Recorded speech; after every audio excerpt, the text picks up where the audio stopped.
The basic framework of RTI utilizes high-quality, scientifically based classroom instruction, ongoing student assessment, and tiered instruction. Because there are many approaches to implementing RTI, it can be utilized across grade levels to promote student success, including elementary, middle, and high school. Although RTI has been commonly associated with the elementary level, educators are beginning to expand RTI to secondary schools. While RTI can promote student success and academic progress at the secondary level, there are many challenges that come along with implementation. One of the biggest challenges at the secondary level would be the schedule. The schedule is typically fixed and it's designed for the building. The primary challenge to RTI in secondary school is the schedule because the kids are moving every 45 minutes and they're required to have specific courses at any given time in their schedule. It does create a challenge. At the secondary level, some of the challenges you run into involve the schedule, first of all.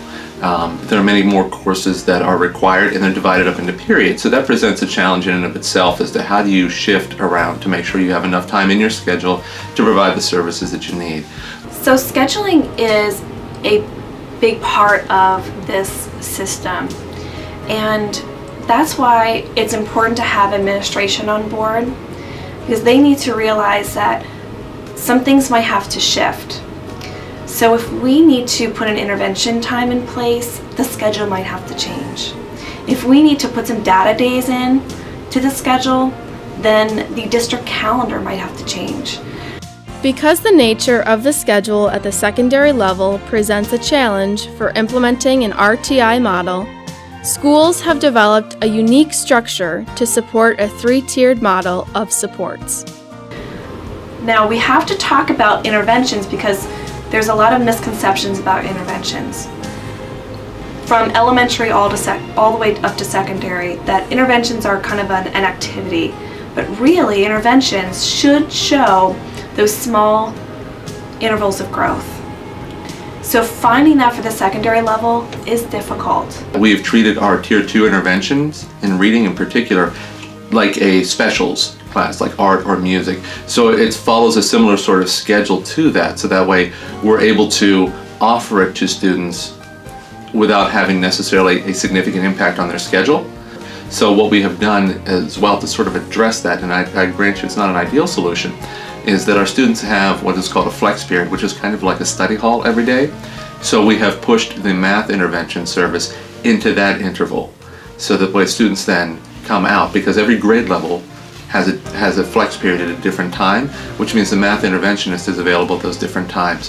While keeping these core aspects of scheduling in mind, schools have utilized intervention blocks to provide increasing levels of supports for students based on their individualized needs.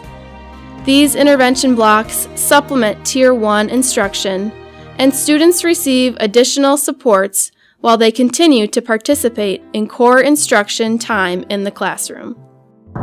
Scheduling really hasn't been a big deal at the high school for our math intervention program, because we just have two teachers that teach basically all these courses, and so they can be offered throughout the entire day. They're not confined to just one period. So it really gives the students a lot of room in their schedules to figure out where these classes are gonna fit. Our enrichment classes occur every other day. So we also have biology as well as English enrichment classes.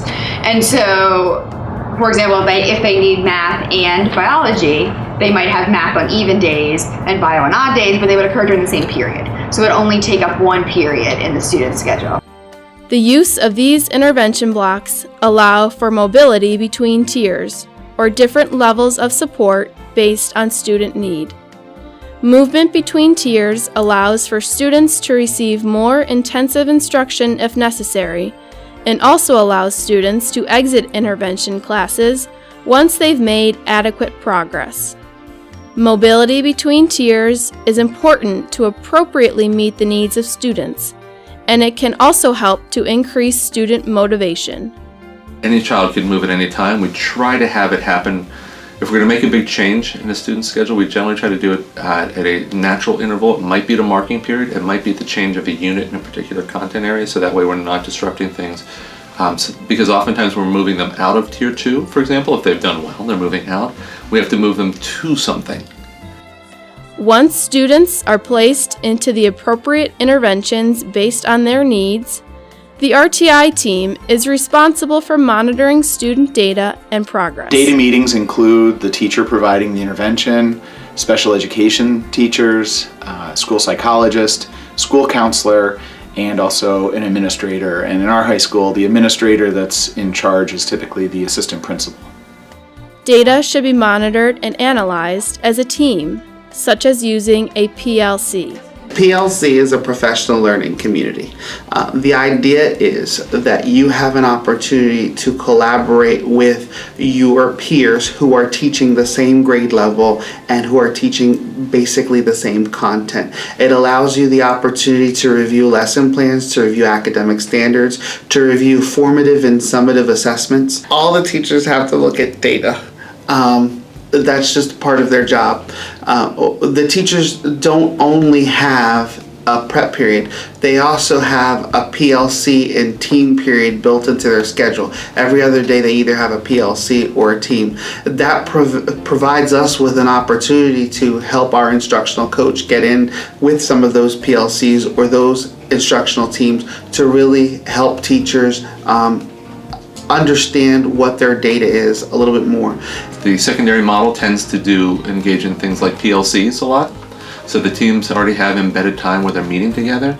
So what we've done is looked at, rather than have standalone data days, data analysis teaming meeting days that are sort of set aside as almost like events to say we're going to look at your data now, we're going to look at your data now, is that we have embedded that within the context of the PLCs. So that way the teachers are looking at that universal screening data right off the bat, the progress monitoring data, and then what they can do within the classroom on a continuous basis. The guidance counselor serves a crucial role, serving as a liaison between the instructional team for students and the support team of specialists that are able to find resources and supports to be able to send back to the instructional team as a universal intervention that they might use before a student might need to seek out a Tier 2 or a Tier 3 intervention. And this is really about the big picture, and this is about the whole child. And this is about creating a data point for students so that we can better understand what their needs are and how we can better support them. That in the long term will help them to use their time more efficiently or more effectively. In an RTI context, focus on scientifically based instruction means that teachers will be encouraged to examine their teaching practices and to differentiate instruction to enhance student learning.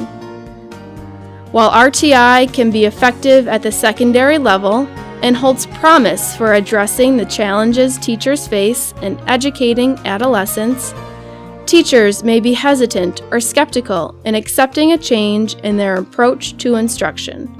We introduced it, operationally defining the components of RTI. Then we put it all together and said, hey, guess what, guys? We're doing RTI. And a lot of teachers know that it's going on in the elementary schools, and they're asking, what is it that they're doing? Because now these kids are moving up who have been in that sort of process, that framework, for sometimes their whole elementary careers, and they're moving up to the middle schools, and now teachers are asking, what did they do and what can we do? How can we replicate that system to better meet the needs of our middle school and high school students?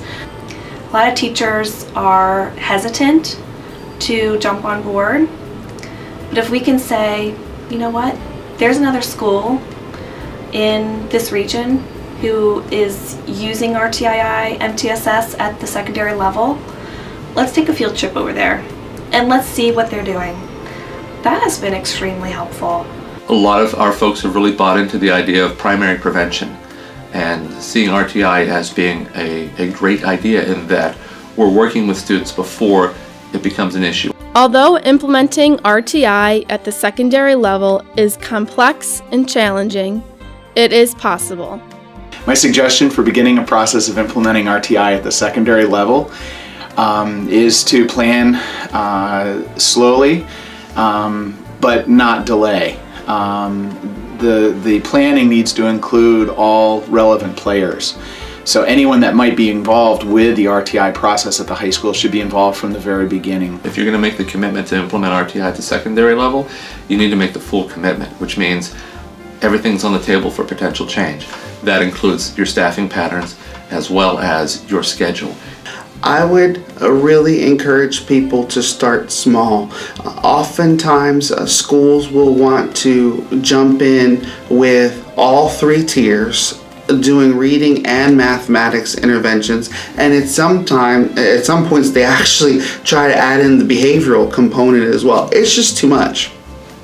If you start small and if you really work on helping the teachers to understand the big picture. And so what we tend to do is not shy away from the pushback, but try to meet it head on. We engage the folks who are the most vocal in pushing back and say, clearly there's some sort of misunderstanding. Tell us exactly why it is you're struggling with what we're recommending and what's being suggested. And let's talk about that. Doing something on this scale at a system level, it is extraordinarily helpful to have folks that are the naysayers or the ones throwing up obstacles, because it helps you think more sharply and clearly about what it is you're trying to do and anticipate the actual obstacles that might present themselves.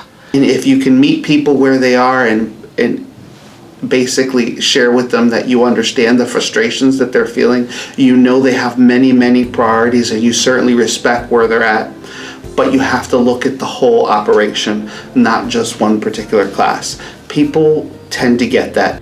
Although there are many formats for how a school might implement RTI to best serve the needs of its students, in every case, RTI can be a school-wide framework for efficiently allocating resources to improve student outcomes.